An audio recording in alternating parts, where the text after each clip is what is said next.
Hello friends, welcome to YouTube channel HealthQ, the place where our mission is to not only motivate you but help you to move on to the brighter side of the health. In today's video, we are going to discuss one another muscle that gets affected due to Bell's palsy. And the name of this muscle is called as Levator Anguli Oris. As you can see on my face, this muscle starts from the base of the nose and comes down till the corner of your mouth. It not only ends at the corner of the mouth here, it goes down. That's why whenever this muscle is weak, it leads to drooping of one side of the mouth and makes your expressions like smile and pucker difficult. In case of synkinesis, this area usually gets stiff, due to which a person suffering from synkinesis is not able to smile effectively. And that's not all. This muscle gets activated at wrong timing, which means whenever you raise your eyebrows, close your eyes, or you try to sniff or smell, at that time, this muscle gets activated. So, overall, this muscle is weak but gets activated at wrong time when you are suffering from synkinesis. So, what's the solution to help this muscle move? So, when you are in the early phase of Bell's palsy, the idea is to activate and facilitate this muscle. And when you are in the synkinesis stage, the idea is to inhibit this muscle. So, now I'm going to share with you how to facilitate or activate this muscle, at the same time, how to inhibit this muscle when it is having synkinetic changes. Let's get started. Step number one is to feel this muscle. This is called as sensory priming. So, sensory priming is nothing but give feedback to your brain on where this muscle is located and how it feels like and how it moves.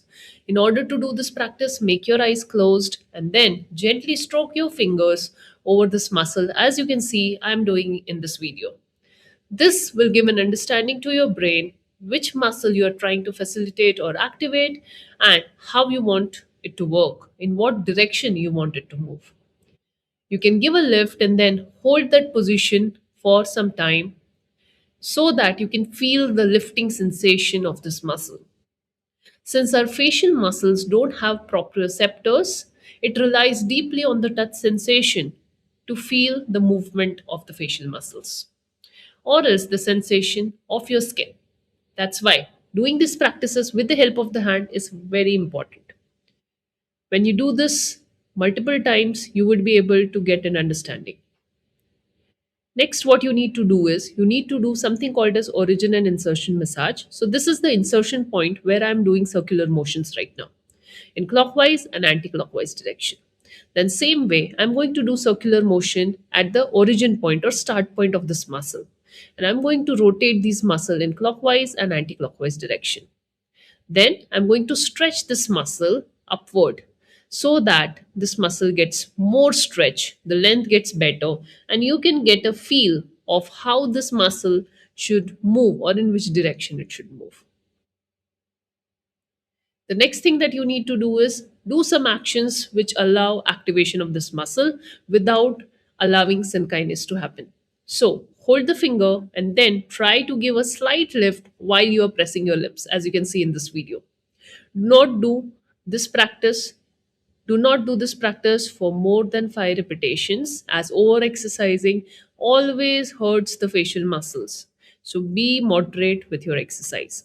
Now, the next thing that you need to do is you need to block the good side, and then with the help of the finger, you're going to assist the lifting action of the affected muscle.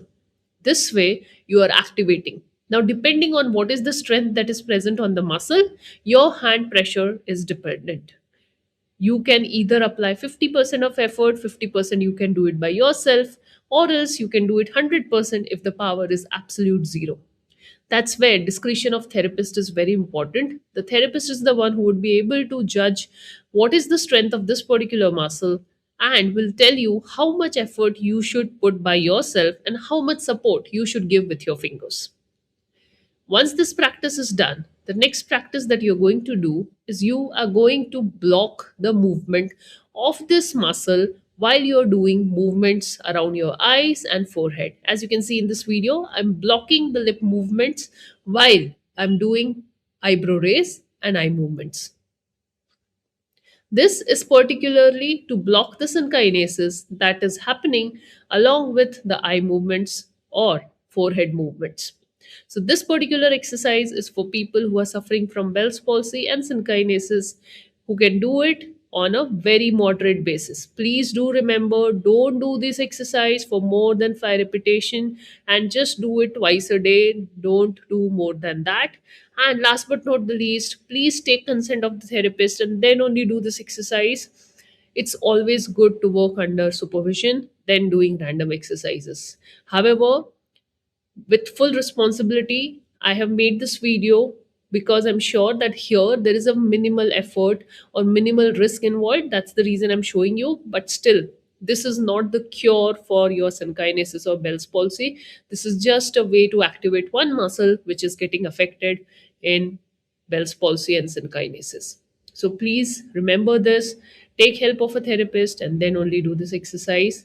However, you can do these small practices to self control the synkinetic movements that are happening around the mouth while you're doing your eye movements. I hope that this video is helpful and use this practice with the help of this tapping, which will relax the muscles. So, friends, these were the practices that you can do to activate this muscle called as Levator Anguli Oris. I hope you found this video helpful. If you need further help for your Bell's palsy or synkinesis, feel free to reach out to us at www.healthqrehab.com. On that note, I'll see you in another video. Thank you.